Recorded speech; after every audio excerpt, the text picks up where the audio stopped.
Can we start with a fitness update? Is Viktor Gyokeres going to be available, and if he's not, what's the problem that he has?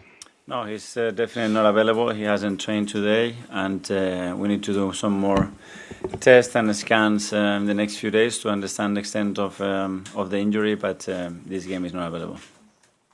This game with Slavia Prague is the third midweek game you have in these last 3 weeks. How do you balance wanting to possibly rotate the squad with a hard away game in the Champions League, but also dealing with the injuries you have as well?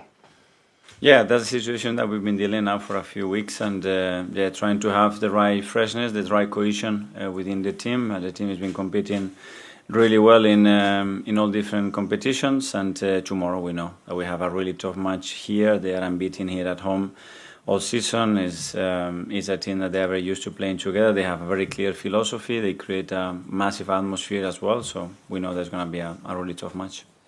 It's now been announced that your Carabao Cup quarter-final is going to be played on the 23rd of December, which is just 2 days after you have a Premier League match. We spoke to Leandro Trossard, just the difficulties of that, but how challenging is it for you to prepare a team in such a short turnaround? Yeah, well, hopefully then they will move our Premier League match, because to play 2 days later doesn't make any sense, obviously. So we will now decide the date. I'm sure they will change the Premier League date as well. Sam from Sky. Hi, Mikel. Just on Viktor, are you concerned about it, or is it a short-term issue for him? No, I am concerned because he hasn't had many muscular issues, and he had to leave the pitch, and he was feeling something, and that's obviously never a good sign, especially for a player that it's very, very explosive. So we are digging in a little bit more to understand where we are in terms of the injury, and we'll announce the moment we know more. Yeah, on better news, if you keep a clean sheet tomorrow, you equal a club record for the most consecutive clean sheets in a row. How would you describe the mentality and the you like the word aura a lot, the aura about how your team defends in particular moments? Well, very good at the moment. Obviously, I think the collective organisation is very, very strong, and then the individual behaviours of players to defend with such an energy, intelligence, and aggression every ball. Obviously, something that has been key for our success. Yeah, and how important has Gabriel Heinze been to that? Because you see the videos online, he's quite intense with that backline, the way he gets them into a huddle before the game. What's the impact he's had on this team? It's the whole team. Obviously, every member of staff, every player brings something to the table. That's something extremely collective when you talk about the numbers that you're talking, and everybody has to bring his piece. Gabi's done it, all the coaches do the same, and especially the players who at the end have to execute what we want. Ed from The Guardian. Hi, Mikel. Just to clarify on the Carabao Cup then, so have you made a request to the Premier League to have your game moved then officially? I leave that to the club. I think we're very clear where was the best thing, the most logical date to play. They bring a different date, so I'm sure we'll have to adapt to that. I mean, he must be gutted. I mean, he's carried on. He's battled through, started to make a difference, had his best 45 minutes for the club, and now this. I mean, how is he? Well, obviously he was very disappointed after the match with what he felt, but this is part of football. At the end, if you expect a linear line, everything going up, it's not going to happen. And if he's got something, he's going to have to deal with it. We'll help him to do that. As you said, he was in a really good moment, in a really good form. It's very important for the team. But for tomorrow, we don't have him. So that's it. Isan Delima. Hi, Mikel. It's just Arsenal and Inter Milan in this competition that have yet to concede this season in the Champions League. How impressive is that, and how much of a good start has that been the foundations to everything else? Yes, of course, it's a huge platform to win games, and the difficulty of that in this competition, and when you are playing away, even more so. We know that tomorrow we're going to face a really good challenge here, and it's a team as well that they are very intense, very direct, very vertical, and we're going to have to be really good to achieve what we want. And just one on the Carabao Cup fixture. You guys obviously wanted it for December 16th, and it's now December 23rd, it looks like. Even though with the squad depth you've got at Arsenal, how concerning is it that despite the schedule and the fixtures that you could potentially be forced to play 2 in 3 days? Does this not concern you despite the depth? We have 7 players out, so I don't know what depth we're talking about now, because we're missing a lot of players and a lot of front players. So if we continue to do that every 3 days, we want respecting again what we discussed previously, that in our opinion it's the most important part. Art? Hi, Mikel. Just on Victor, you said it was a muscular issue. Yeah. Which muscle is it? What part of the body? I leave that to the doctors. They will explain. I don't want to talk anymore. We are here to talk about tomorrow's match and the players that are available, and we'll see in the next week or so. Okay, and Alex Oxlade-Chamberlain was back at the training Yeah. ground with the academy. I was just wondering if you could speak about what you remember of him as not just a player, but as a person, and what Top. he could bring. Top character, one of the best characters I met in football. If we can to help him, if we can give him the space for him to get up to speed and have the capacity to find a club, it's a joy. The boys will learn from it. I had the privilege to play with him, and if he's around, it will be a really good role model to have around the team. Hi, Leon. You started the last 6 Premier League games. You've got 6 goal involvements in 12 appearances this season. Is this some of the best football of your career you're playing at the moment? It's hard to answer that. I'm just happy with my contributions at the moment. I think I'm in a good moment as well with the team. Everything is going well, so I hope I can continue my form and also the form with the team. There's a lot of talk this season about Arsenal being favourites in most, if not all, the competitions they're in. Is there a different feeling in the squad this season? Not so much a different feeling. I think the last couple of years we have been challenging for the title as well, and we have the same mindset this season as well. We want to win it, and we know how hard it is. But I think we're on the right track. And it's still a long way to go, but we want to win every game, and that's our thought before every game as well, our mindset, and that's how we need to approach it. Cool. Art? Hi, Leah. I wasn't at the Burnley game, but one of my colleagues was, and she said she noticed you were leading the team's huddle as they came out for the second half. I think a lot of people would assume, I guess, the more vocal leaders are maybe Big Gabby, Declan, other players in the group, but is that something you see as, I guess, in your personality as well? And how often do you kind of lead those moments? I think it's a bit more about feeling. On the pitch, I'm always quite vocal, I would say. I always try to help my teammates, and it helps myself as well if you speak on the pitch and in certain situations, and I think it's important, and in some games it's more necessary than another, and then it was a tough away game, and that's why I knew how hard it would be, and at the end, we won that game and another clean sheet, so we were really happy with that. Would that just come out of you in the moment when you get into the huddle? It's not really something people decide who's going to speak? Sometimes it is, but everyone can speak. Everyone can have that chat if he wants to or if he feels to. And I just felt like I had something to say about the game and how we needed to approach it, and that's why I did it. And I just had one more, which is a bit more nerdy. I hope that's okay. But I noticed that this season the long sleeves are back for the player issue shirts, and I noticed you wear them quite often. Yeah. Is it for a more nostalgic kind of look, or do you just prefer them to short sleeves? I always like them to be fair. Obviously, they've been away in football, I think, for a long while. But when I was younger, I wore them as well. So I was really happy when they were back, and that's why I wear them. I just like the fit of them, and as you said, it's also a bit nostalgic as well.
Right.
injury crisis derail Arsenal again? Their title challenge faded with injuries to key players last season as they were left without a recognised striker and played midfielder Mikel Merino up front. Well, it's déjà vu. Despite a big recruitment drive over the summer, Arsenal are struggling again ahead of their Champions League game with Slavia Prague tonight.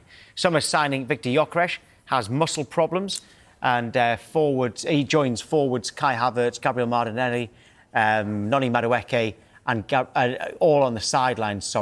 Remember, they're also missing playmaker Martin Odegaard as well. It leaves Arsenal without a recognised striker again, although Mikel Merino or Leandro Trossard can play there. Right, Jody, so Saka, Trossard and Eze are the only fit forwards. Neither of them are strikers, although youngsters Ethan Nwaneri, Max Dowman, they've played in the Premier League this season, but again, not strikers. So how big a problem is it? I don't see it being too big of a problem, to be honest, right now for this particular game. I think we've seen Merino play there last year, done well, scored a few goals, scored quite a lot of goals for Spain of late as well. I don't see it that big a problem for this particular game in the Champions League. Is it a bigger problem going forward? Yes, if they're going to be out for a lengthier period of time. Only just purely because of, listen, Arsenal can dominate games by controlling it, and if you do play with a slightly falser nine, someone who's not a recognised sort of running in behind type player like Gyokeres, they can still dominate football games. They can still easily come out on the victorious side of games. But like you said, it is something that they kind of missed last year, and it's the whole reason why they went out big to go and get Gyokeres. So is it a problem? Yes, I don't see it being a big problem unless these Havertz, Gyokeres are going to be out for an extremely long time. Yeah, because we've praised Arsenal's squad depth all season, and in fairness, up front, Gyokeres, Jesus and Havertz, they should be well covered. It's just they're out, all three of them are out at the same time. In terms of these injuries, they had a problem last season as well. Is it all purely down to bad luck and coincidence that they keep getting these injuries, or can there be something in their, not so much style of play, but certainly training methods? I mean, it can be. I mean, it's all guesswork from our side of the table here, if you like. Unless you're in at Arsenal and you kind of know what their training methods are and what they're doing, we ain't going to have a real idea. Obviously, it looks like there's quite a few knee injuries, but I don't see in that having sort of like a direct correlation to in what maybe that Arsenal are doing. I mean, knees are usually from your twisting and turning stuff, and you need to do that as a footballer. I think if you was getting a lot of muscle problems, as in like hamstrings, maybe you could then look at maybe what's going on. Are they overworking?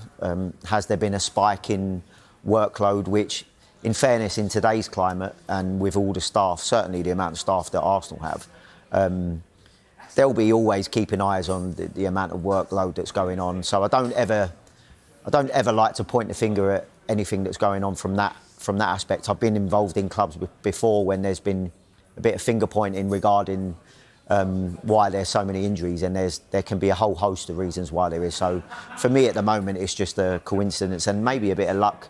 Again, sometimes you get these unlucky spells and a load of other teams will go through it, but I'm sure Arsenal will come through it. It's the reason why they've recruited so well and that they'll come out the other side of it. Well, what have you made to the start of the season? Because, there's Champions League, there's other competitions, but in the Premier League, top of the league, 6 points clear. From the 10 games, won 8, drawn 1, lost 1 as well. Are they doing better than you expected? Not expected. I think what you'd have to say is that maybe other teams ain't doing as well as was expected. You're talking about your Liverpools and your Cities. There's also been quite a lot of, I wouldn't say freak results, but there's certainly a lot of people beating each other at the moment in the league. But no, for me, Arsenal where I thought they was going to be. You've got to give them credit. When everyone was jumping on the bandwagon and talking about Arteta's maybe got to be under pressure because I think they lost and then and drew against, was it Man City that they drew and lost against Liverpool with lost an outrageous free kick. Yeah. In those games they were very much in it, and when you've got someone that can force a Pep Guardiola team to go as defensive as he did, they're obviously doing something right. The only thing that you would have to say is that they're probably not scoring. Well, they're definitely not scoring enough goals from open play. It's one thing giving people credit for scoring goals from a set piece aspect, and they absolutely deserve credit for that. But you'd have to look at the open play goals and go, maybe I think that they should be scoring more from there. But then you've got to give them credit. Teams are defending and giving them huge respect that they're defending in a low block and making it difficult. Yeah. Right, OK, we'll be talking Manchester United in a few minutes. Johnny Evans thinks they could be challenging. 9 wins in a row for Mikel Arteta's men, maybe equally or more impressive. 8 clean sheets in that run. They're looking really, really strong all over the pitch and off the pitch with the people who they've got on the bench. And when you consider they've also got a couple of injuries as well. So defensively, mean, tight, giving nothing away, not even giving shots away to the opposition. Set pieces, as we know, both for and against, really, really strong. So, yeah, they look the real deal, Arsenal. I was mightily impressed with their first half performance yesterday. Second half, they had to manage it a little bit more, and they did that. But the first half against Burnley was really impressive, all over the park. Full-backs are getting forward and getting into so many scoring positions. Declan Rice was absolutely outstanding. He was a driving force in midfield, scored a wonderful header. So all over the pitch, Arsenal are looking strong and have set the tone for this Premier League. Yeah, we're just looking at the fixtures there and confirmations of those 9 wins in a row in all competitions. The only goal they conceded was against Newcastle. How impressed are you? We spend probably 80-90% of our time talking about goals and the creation of goals and assists, and rightly so. You know, it's the thing that everyone wants to do, score goals when you start playing football. But it's the teams that keep the ball out of the net well, and Arsenal have done that. I'm not sure I look at anybody else in the Premier League at this moment in time and think you're really hard to score against or get a shot away against. But Arsenal, you've got to revere what they do defensively, collectively as well, as a team. They celebrate those blocks, defensive work they celebrate as well. And there is that saying that defence wins you championships. So, you know, are they the best? Is that what's going to set them up for this run that they're trying to go on to eventually end their title drought? I think so. I think you've got to be based on... I think you look at all the teams that have won the Premier League over the years, and the vast majority of them are all based on being tough to beat defensively and probably got the best defensive record in the league at the end of the season. Yeah, just you mentioned the injuries that they had. Now, last season, if someone like Odegaard was out, if Kai Havertz was out, it would have made such a big difference to this team. You saw they finished the season with Mikel Arteta playing up top as their striker. This season, the way in which they've bolstered that team, the work that Berta has done behind the scenes, and the way that Arteta is also, I think, managing them, playing different players in different games, that's key. That's the big difference. Yeah, absolutely. I think without doubt, you're leaving Calafiore out, you're bringing Lewis Skelly in. Odegaard's out. You've got Zubamendi in there. Madueke's out. You've got Saka, you've got Trossard, you've got Eze. So their squad depth really this year is impressive. And when you have to change things, then you're bringing quality players onto the football pitch. You're not bringing squad players on, you're bringing quality players on who would get in most people's first teams. And that's the big difference for me this year. Of course, they're always going to be solid defensively because of those, particularly those two in Gabriel and Saliba. But even without those two, maybe in Carabao Cup, they're bringing in Mosquera and other quality players in. So that's the big difference. Yeah, you mentioned Declan Rice even scored a goal from open play yesterday. If there are chinks in the armour, what are they? What are the concerns of this Arsenal team?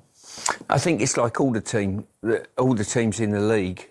It's injuries, weight of matches. You know, Arsenal are playing with the travelling in Europe. You get a couple of injuries to key players and it affects you. But they're the same as everybody else. Liverpool, Man City, they all have got the same games programme. It's just how you handle that and you hopefully avoid any key injuries to real key players. You can chop and change one or two, but there's certain players that are unchangeable. Haaland, Manchester City. I think Declan Rice falls into that as well at Arsenal. Yeah, Gyokeres got a goal, the opening goal against Burnley, came off injured and heard from Mikel Arteta that they have to wait and see. What did you make of his goal? I thought his performance in the first half yesterday was the best we've seen in an Arsenal shirt. I thought he was aggressive. in terms of his closing down. His work rate was, and I'm not one for praising work rate because it should automatically come with being a footballer, but the way he closed down, he showed a great attitude. That's one of the reasons why Arsenal signed him, was to do that, to score little tap-ins from 1 and 2 yards. Yeah, and it was. I hope he's okay, because I think he's had a decent start to his Arsenal career. Went a few games without scoring, scored a couple in the Champions League, scored that yesterday. So I hope it's nothing too serious for him.